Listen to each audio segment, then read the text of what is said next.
This episode is specifically to educate the consumers of digital taxi services. By consumers, I mean if for any given reason, at any particular time, you have ever requested for Bolt, Uber, Litrocab, or any other digital taxi service here in Nairobi, then this video is for you. And this one, I'm not creating it from my own experience. It is something that happened to my colleague one of the past days when she was coming to work. So my colleague lives along Langata Road. People who know, hizo side za Langata Road, so along Gong, wenye wanaishi hizo side za Gong, ama watu wanaishi hizo side za Rongai. So I won't tell you exactly where she lives, but she lives along that road. So what happened is that when she was coming to work in the morning, she requested Bolt, and Bolt driver arrived as expected, but on this other hand, her phone was getting out of battery. So the battery was shutting down. So along the way, the phone went completely off. But my colleague did not panic because she had cash with herself. So the trip took around 15 minutes. So she was to pay around 450 shillings because it was during morning hours. Definitely there was some surge, there was some high demand and hike in price. So upon arrival to our offices where we go to work, she descended from the taxi. Okay, before she descended, she wanted to pay, but as I have explained to you, the phone had gone off completely. So the driver asked, the lady asked the driver if she could pay with cash, but she did not have loose cash. She only had 1,000 shillings note. So the driver said it is okay.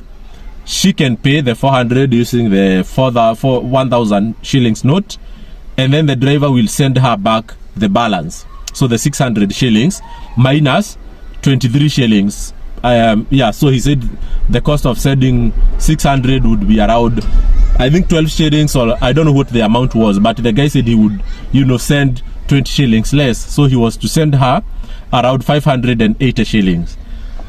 So she said, the guy sent, and they really did not actually doubt the driver so much. So, but ultimately she requested to see the message because she could not verify from her phone whether that amount of money was sent.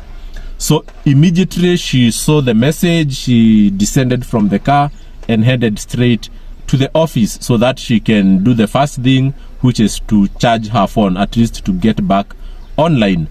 So the driver left the premise, and I think immediately he stopped in front of the gate and started the reversal process. And this is why this video is very important for you, because the driver started the reversal process immediately because she knew that the lady, who is my colleague, was offline. And you know what happens is that when you request reversal from Safaricom, they contact the person whom you sent that money to immediately so that they can give their consent. They can give the green light for that money to be reversed. So when my colleague, after like 30 minutes, when my colleague opened, charged her phone for some few minutes and then turned it on, she found that Safaricom had tried to call her, but she did not respond. Immediately she did not respond. What happens? Safaricom assumes that you have given the green light for them to reverse that money. And that guy was so sharp because he started the reversal process immediately the lady descended from the taxi. So this is what I want you to learn. So we tried to follow up immediately. She saw that Safaricom had sent her a message saying that the reversal process has been initiated. So she panicked because that money could have been reversed very soon. So she panicked, but I told her, calm down, let us call Safaricom through 100. So she called, she explained the process and advised them to cancel the process they had initiated of reversing that money.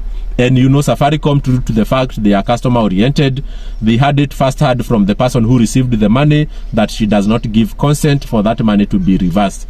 So that money was not reversed, and she was very lucky, because if it had taken an extra hour before she called Safaricom, the story could have been different. Or assuming that maybe her phone was stolen and then it takes like a day before she goes to replace her line, that money could have definitely been reimbursed to the driver.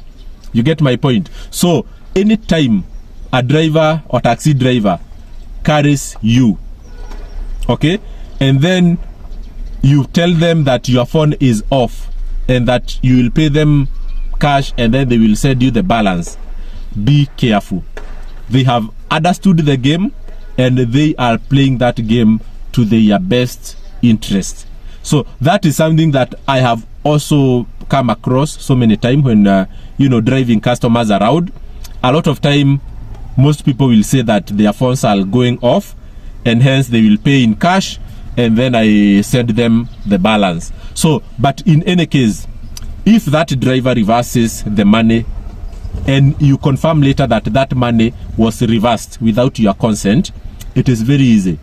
You go to the Bolt application, you focus on the specific trip that you did and the drivers reversed the money, and then you raise that complaint. Unfortunately to say, Bolt is also customer centric. If you send a message to them saying that the driver reversed this amount of money after you had agreed on the payment terms, Bolt actually will even not discuss with the driver that matter. Immediately they will take money from driver's account if there is. If there isn't, they will put money into your account as a customer, and then the driver will find a negative balance in his account. And that is a good thing in a way, but in some instances some drivers see it as not very justified because they are not given an opportunity to defend themselves. But what happens is that once the driver realizes that there is a change in his account balance, he can contact Bolt and then also raise his defense. But at the end of the day, if you are able to send screenshots to Bolt showing that the driver reversed that money, and you are able to also show that there is a screenshot of the driver having sent you the money, that is a case won. So don't fight so hard. If a driver is dishonest, unfortunately you have to report them. And also unfortunately for those drivers, they know the measures that are taken against them are terribly severe, sometimes more than they deserve. But in my view, the best thing that people should do is just to be honest, and then everybody's life will be cool. I hope I have taught you one or two things.